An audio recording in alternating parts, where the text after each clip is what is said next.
Welcome to Nature Walk, the podcast that takes you on a journey through the wonders of the natural world. I'm your host, David, and I'm delighted to have you join me today as we explore the fascinating story of how New York City's landscape has transformed over the centuries. As we walk through the bustling streets of Manhattan, it's hard to imagine that just 400 years ago, this was a vastly different place. The sounds of car horns and chatter would have been replaced by the songs of birds and the rustling of leaves in the gentle breeze.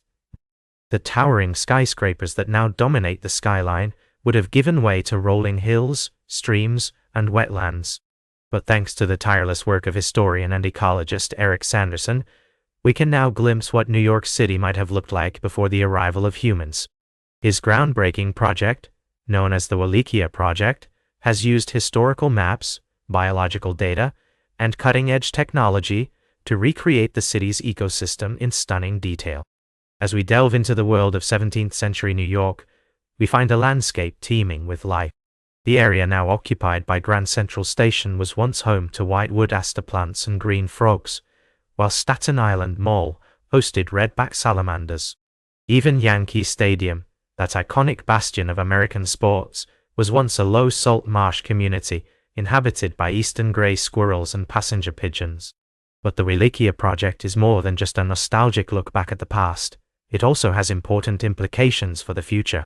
By understanding how the city's ecosystem has changed over time, we can better prepare for the challenges that lie ahead, such as urban flooding and climate change. As Sanderson himself notes, what I really want people to do is to zoom into their block where they live and to see that it was a forest or a wetland, and to think about what that means for them. It's a powerful reminder of the interconnectedness of our world and the importance of preserving the natural beauty that surrounds us.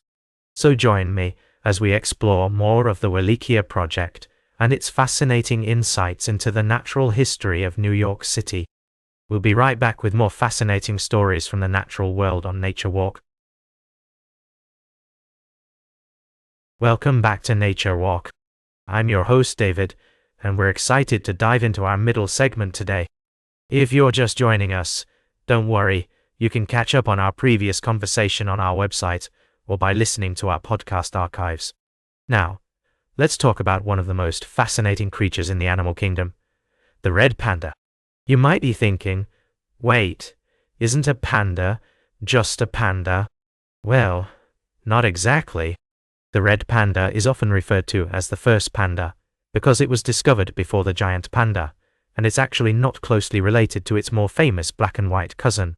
These amazing animals are native to the eastern Himalayas and southern China, and they're known for their distinctive reddish-orange fur, which helps them blend in with their surroundings. But what's really interesting about red pandas is their diet. They primarily feed on bamboo, just like giant pandas, but unlike their cousins, they can't digest it very efficiently.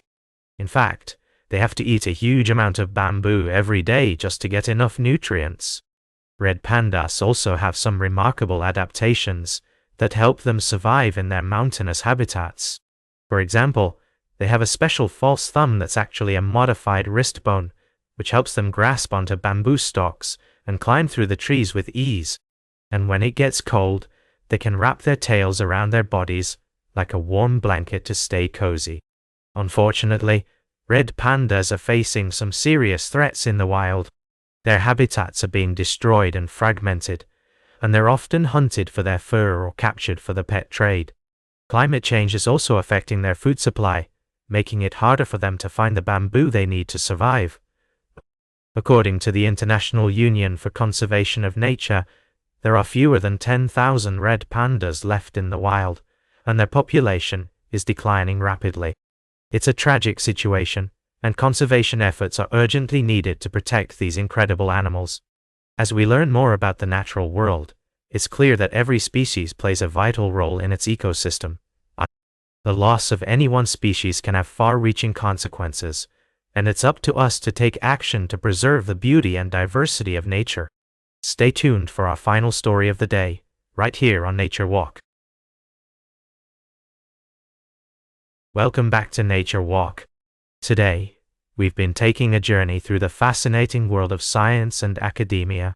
As we conclude our walk, I want to share with you a thought-provoking story that highlights an important issue affecting researchers and professionals in various fields. You see, many academics and experts are often approached by organizations seeking their expertise, insights, or participation in various projects. While these opportunities can be valuable for networking and sharing knowledge, they often come with a catch. No payment is offered.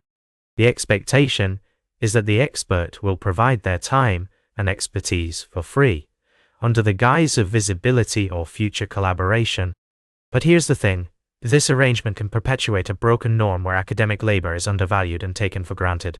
By accepting unpaid work, researchers inadvertently reinforce the notion that their expertise is not worth compensating.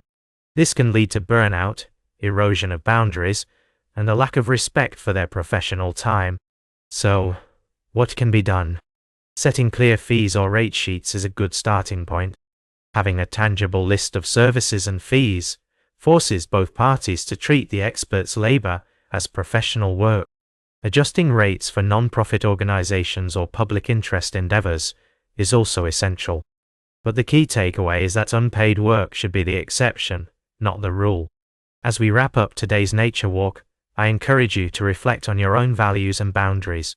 Remember that your time and expertise are valuable, and it's essential to prioritize them.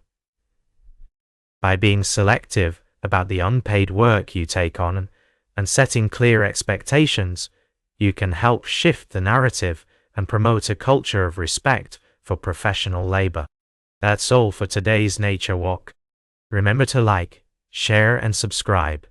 And until next time, keep exploring your natural world.